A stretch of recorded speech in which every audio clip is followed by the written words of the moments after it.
오송참사 시민진상조사위원회는 30일 오전 사고 원인 진상규명과 제대로 된 피해자 보상을 위한 진상조사 중간 발표에서 부실한 하청관리와 전달체계 미흡, 컨트롤타워 부재가 부른 인재였다고 주장했습니다.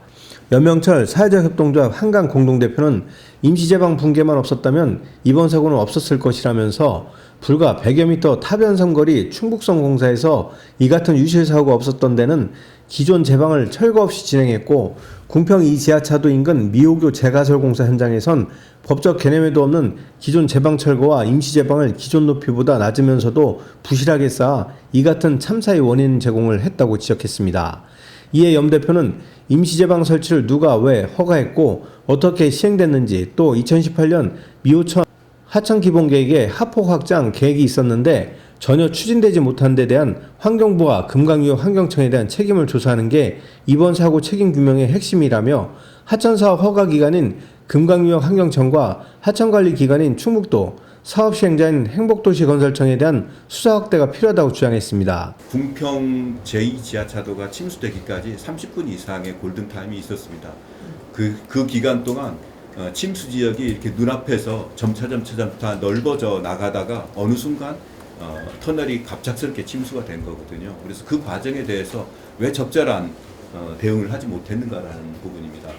그리고 이미 이 지역은 하폭이 협소해서 수위가 상승되고 관리가 어렵다라는 것이 진즉부터 이미 발표되고 있었던 부분입니다. 이 부분이 적절하게 추진되지 못한 것에 대한 책임도 있어야 된다고 보고요.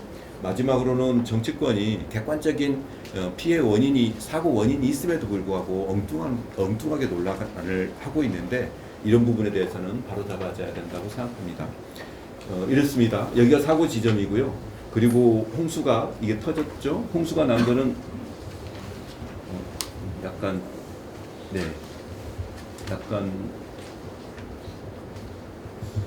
이게 화살표가 약간 깨졌네요. 화살표 요렇게 밑으로 와서 여기 밑으로 이렇게 들어가는 그런 광경을 보여드리려고 했습니다.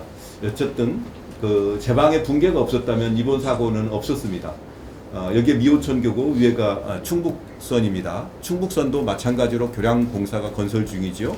그런데 이곳에서는 제방의 절단이 있지 않은 상태에서 공사를 진행한 것입니다. 똑같은 상황이었지만 이곳은 사고가 나지 않았던 것이죠. 그래서 법적으로도 제방을 절단한다 이런 개념 자체가 없습니다. 도대체 이런 발상을 누가 했는지, 이걸 누가 했는지 저희가 자료로는 확인하기가 어려웠습니다. 행복청이 교량과 관련한 교량을 건설하겠다라는 허가는 받았지만 그 속에서 제방을 절단하겠다는 내용이 포함되어 있는지 안 되어 있는지에 대해서는 저희가 확인을 못했는데, 이 부분에 대한 정보를 자료를 요청을 했지만 정보 공개에서 거절당했기 때문에 이걸 확인하지는 못했습니다. 따라서 이걸 누가 왜 어떻게 했는지에 대한 부분이 필요하다고 생각하고, 허가를 내준 금강청, 그리고 평상시 하천을 관리하는 기관인 충북도, 그리고 시행자인 행복청이 큰 책임들이 있다고 생각합니다. 손익찬 일가사람 대표 변호사는 현재 수사와 재판이 진행 중인 시공사 실무자 관리자의 잘못을 넘어서 재해방에 관한 최종적인 권한과 책임을 지는 청주시장과 충북지사의 중대재해처벌법과 형법상 업무상 과실치사사항죄를 따져봐야 한다고 강조했습니다. 법 두 개를 간략히 말씀드리면, 중처법은 그 기관을 실질적으로 그 기관이 지배 운영 관리를 하는 공중 이용 시설의 기관장의 관리 책임을 묻는 법입니다. 어떤 조치를 했냐, 어떤 것을 하지 못했냐, 이런 것들은 실무자 선에서 잘못 판단했을 때 책임을 묻게 되는 것이 있지만, 그 실무자들이 제대로 일을 할 수 있는 시스템을 갖춰줬는지, 그것을 갖추지 못했는지, 갖췄음에도 이행이 제대로 됐는지, 이런 것들을 따지는 것이 이제 중처법입니다. 중처법 말고 또 하나의 법이 이제 형법 업무상 과실치사가 있습니다. 이것은 업무상 주요 의무를 위반해서 사람이 다치거나 사망을 할 경우에 그 시설의 종류나 신분이나 관계없이 이제 포괄적으로 죄송합니다. 책임을 지우는 게 이 형법이 원래 기본법으로 있는 겁니다. 그래서 미호강 제방 관리 책임에 대해서 먼저 살펴보겠습니다. 그래서 중처법입니다. 이제 이건 중처법이 적용될 수 있는 것이고, 이제 미호강 제방의 관할청은 무엇인가, 어디인가라고 했을 때 이제 두 가지를 생각해 볼 수가 있습니다. 국가하천이라고 하는 관점에서 본다면 이제 환경부 장관이 국가하천은 관리 책임을 집니다. 그런데 이제 임시제방은 뒤에서도 설명드리겠지만 임시제방이라고 하는 것은 이제 법률적인 개념이 아닙니다. 근데 하지만 그 제방에 관해서 점용 허가를 받고 임시제방을 설치한 것이기 때문에 여기서 관해서는 점용 허가를 받은 것이 행정중심복합도시건설청, 행복청 이것이 이 두 군데 기관을 생각해 볼 수가 있습니다. 근데 이제 무엇을 문제 삼을 수가 있느냐? 미호강 제방에 관련돼 가지고는 이 장관이 하천법상 하천의 유지를 하고 보수를 하고 정기적으로 점검을 하고 하천의 관리 사항도 점검을 할 의무가 있습니다. 그래서 이런 점검들이 사전에 제대로 됐으면은 불법적인 임시제방이 관리가 되고 있는 것을 미리 알고 있지 않았겠는가? 임시제방 축조가 잘못되고 있다는 것을 미리 알지 않았겠는가? 이것에 대한 관리 의무 미이행의 책임을 물을 수가 있습니다. 두 번째로는 이제 임시제방 자체에 관련돼 가지고는 행복청장은 이제 미호천교 증설공사 사업의 시행자로서 제방의 점용 허가를 받았지만 그 제대로 된 시스템을 갖추지 못했기 때문에 결국엔 임시제방이 불법적으로 건축이 되고 높이가 낮고 이런 것들을 제대로 사전에 방지를 하지 못했다. 시스템 구축에 실패했기 때문에 이런 것을 사전에 알지 못했다라고 해서 문제 삼을 수가 있어서 이제 중첩법 적용을 검토해봐야 된다라고 하는 견해를 말씀드립니다. 두 번째로는 두 번째 기인물로는 이제 궁평 2 지하차도가 있습니다. 이 궁평 2의 이 지하차도의 관리 관할청은 충북도지사라고 하는 것이 명백합니다. 그래서 무엇을 문제 삼을 수가 있겠는가? 지하차도의 안전을 관리하는 시스템이 없었다. 구체적인 조치나 이런 것들이 뭐 사전에 이제 도로 통제나 그런 것들도 이제 중요한 것이지만 결국에는 도로 통제가 제대로 안 됐을 때 관리 감독자는 그것을 제대로 해야 된다라고 지시를 해야 되는 것이죠. 그것에 대한 것이 이제 부족했다. 그것을 잘못했다. 두 번째로는 도로의 기능의 유지를 도로 기능을 유지하고 관리를 할 의무가 있습니다. 그러니까 재해 발생 우려 시에 통행을 금지할 권한이 있습니다. 근데 행정청의 권한이라고 하는 건 의무와 같이 가는 겁니다. 그것에 관해서 결국에는 제때 도로 통제를 못했다라고 한다면은 어떤 뭐 담당 주무관이나 그 위의 상급자뿐만이 아니라 결국에는 그 사람들이 제대로 일을 하게 해야 되는 통제하고 관리해야 되는 책임을 제대로 하지 못했다. 충청북 도지사가 그렇게 볼 수 있습니다. 마지막으로 이제 재해 관리에 관해서도 이제 책임을 집니다. 이건 중첩법이 아니고 업무상 과실치사죄로 책임을 물을 수가 있는데요. 재해 관리에 관한 관할청이 어디인가? 앞서 본 바와 같이 이제 청주시장입니다. 무엇을 문제 삼을 수가 있는가? 제대본 상황실 그리고 상황 판단 회의와 같은 기구들이 제대로 운영이 돼서 정보 취합이 제대로 됐더라면은 그 정보 전달이 됐지만 그 정보의 의미를 정확하게 알고 판단을 내리고 조치를 했더라면은 재난이 예방 가능하지 않았겠는가? 이런 것들을 포착하는 것에 실패를 했다.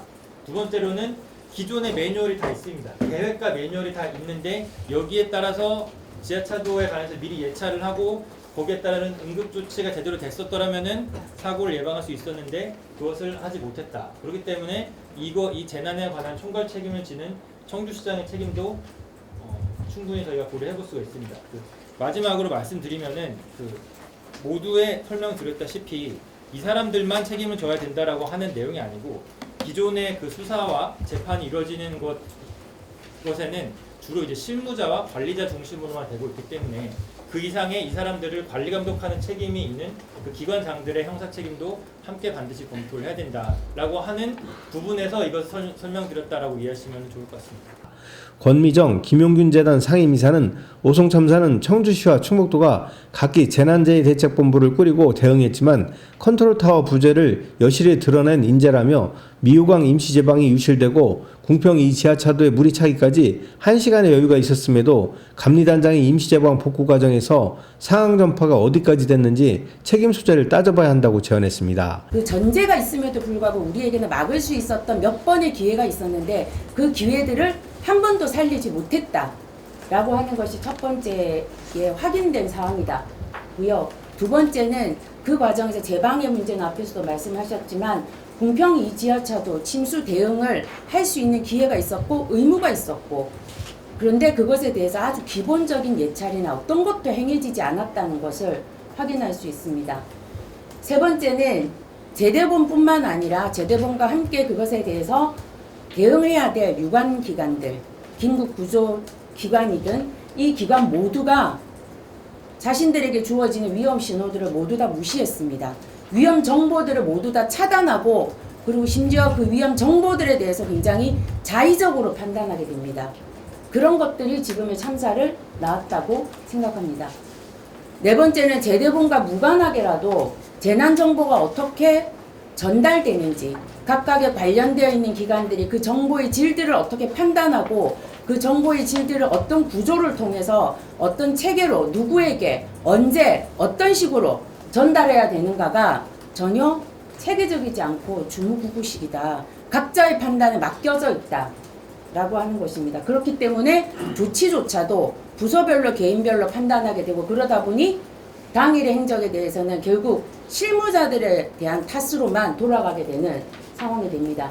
그래서 추가 조사 과제는 이렇다라고 봐주시면 되고요. 이거 외에도 아주 구체적으로 여러 가지가 있겠지만 이런 과제들이 실제 저희에게는 주어져 있는 자료가 굉장히 제한적이기 때문에 밝혀내야 될 것들에 대해서는 굉장히 많은 자료들이 필요한 상황입니다. 구체적으로 조금 들여다보면 충북도와 청주시가 제대본을 구성했습니다. 그러나 제각각이었고 굉장히 형식적이었습니다. 78페이지부터 나와 있는 그 시간 중에 일부를 옮겨놨습니다. 제대본을 굉장히 빨리 구성합니다. 규정에 있는 것보다 조금 빠른 시간에 다 구성을 하게 됩니다. 그런데 구성만 빨리 했을 뿐 예를 들면 총괄 책임자가 아예 현장에 없었다라거나 지역에 없는 채 제대본이 구성이 됩니다. 그럼 그 제대본 구성은 어떤 의미로 어떤 근거로 누가 결정해서 한 것인가 이미 결정해놓고 이 시간 되면 제대본을 구성하자라고 하고 떠난 것인지 아무도 알 수는 없습니다. 그리고 비상대책회의를 하고 점검회의를 합니다. 그러나 그 점검회의들에서는 꾸준히 컨트롤 타워가 필요하다는 얘기가 계속 거론됩니다. 세 차례의 회의를 통해서. 이 컨트롤 타워가 필요하다는 이야기는 참사가 발생한 시각 이후에까지 제기가 됩니다. 그렇다면 제대본은 컨트롤 타워 없이 어떻게 정보를 통합하고 판단하고 조치를 취했는가 확인이 되지 않습니다. 충북메이커스 TV 경철수입니다.